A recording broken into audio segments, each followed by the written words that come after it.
দেখুন, জানি না সিবিআই হাতে কোনো ম্যাজিক বুলেট আছে কিনা, সিবিআই হাতে কোনো ম্যাজিক বুলেট আছে কিনা জানি না।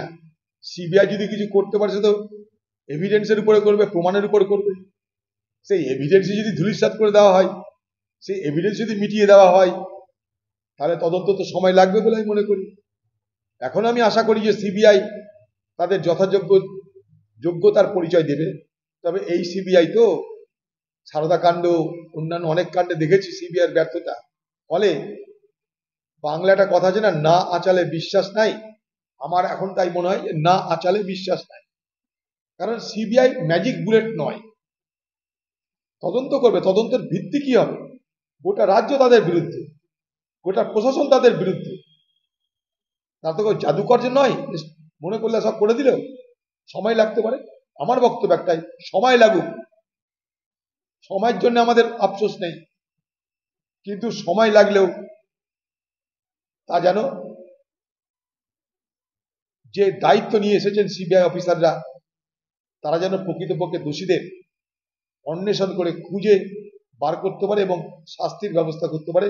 সেটাই এ বাংলার মানুষের দাবি। আবার বলছি, সিবিআইয়ের তৎপরতা নিয়ে, সিবিআইয়ের বিশ্বাসযোগ্যতা নিয়ে যখন প্রশ্ন উঠছে, তখন নিশ্চয়ই তাদের বিশ্বাসযোগ্যতাকে, দেখুন আমি তো এর আগেও বলেছি যে তৃণমূল দলে সবাই তো একরকম হয়ে যায়নি। তৃণমূল দলে সেনার এলিমেন্ট, ভালো লোক তো এখনো আছে, নিশ্চয়ই আছে। তাদের পরিবার আছে, তাদের মা বোন আছে, তাদের বিবেক আছে। বিবেকের তাড়নায় তারা তাই বলছে।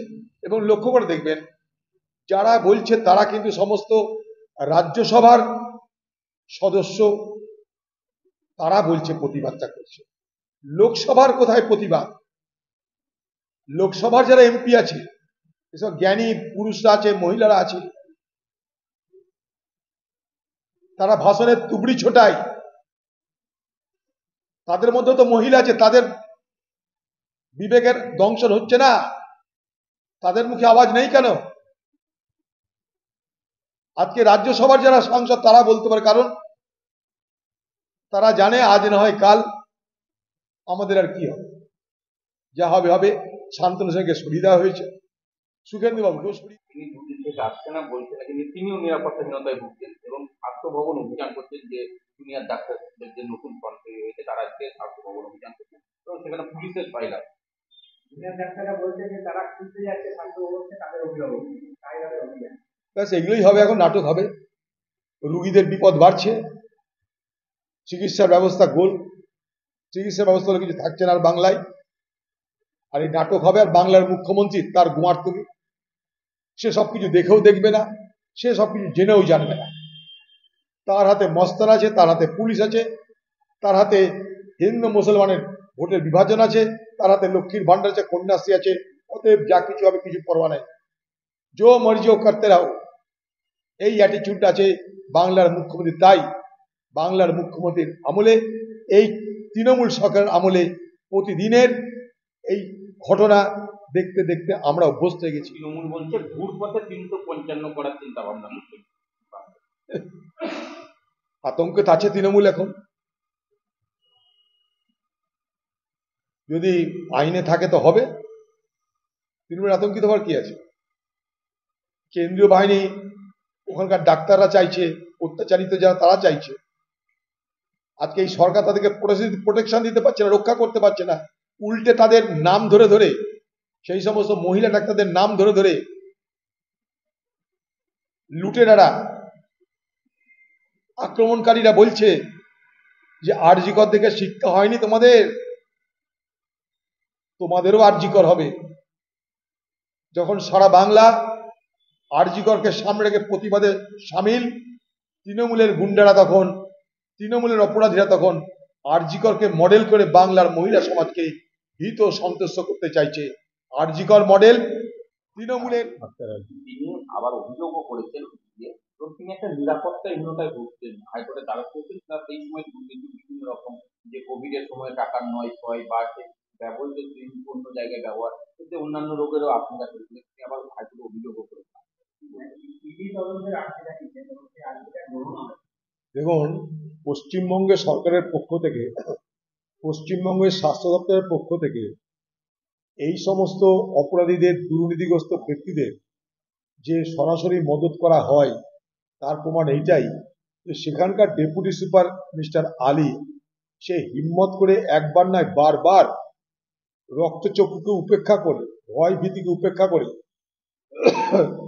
তারা কিন্তু ভিজিলেন্স কমিশনকে কমপ্লেন করেছে যে আর.জি. কর হাসপাতালে কি ধরনের ভয়ঙ্কর দুর্নীতি হচ্ছে। কিন্তু আর.জি. কর হাসপাতালের দুর্নীতি সম্পর্কে জানার পরেও এতদিন পর্যন্ত কোন কারণে, কোন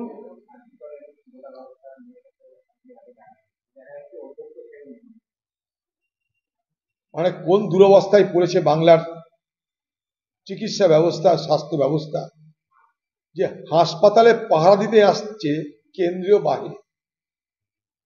পুলিশ মন্ত্রী মমতা ব্যানার্জি, মুখ্যমন্ত্রী মমতা ব্যানার্জি, এরপরেও আপনি বলবেন যে বাংলার পুলিশ আপনার গর্ব? হ্যাঁ, এখনো পর্যন্ত পুলিশ কমিশনারকে আপনি রেয়াত করে চলেছেন। উলুখাগড়ার প্রাণ যাবে 2-4টে লোকের। চিকিৎসা পরিষেবা নির্ভরযোগ্য প্রতিষ্ঠান Sarada Seva Sadan hospital private limited, Amala cinema হলের বিপরীতে ডাক্তার কে.ডি. ঘোষের নার্সিংহোম। এখানে যত্নের সহিত সাধ্যের মধ্যে স্বাস্থ্য পরিষেবা দেওয়া হয়। এখানকার অত্যাধুনিক ফেসিলিটিগুলির মধ্যে হল ICCU, AC sharing cabin, AC cabin, NICU, maternity, paediatric, ventilator facility, modular OT, orthopaedic surgery, any type of surgery, obstetrics and gynecology, 24 hours ambulance facility, general medicine, pathology, physiotherapy, PFT, ECG, EEG, Holter monitoring, এছাড়াও থাকছে daily OPD service, 24 hours emergency service. আমাদের ঠিকানা Barasat road, নোনা Chandanpukur, Barrackpore, Amala cinema হলের বিপরীতে, কলকাতা 122। যোগাযোগ 03325920006। Mobile number 9433389740 এবং 9433389739। Sarada Seva Sadan hospital private limited.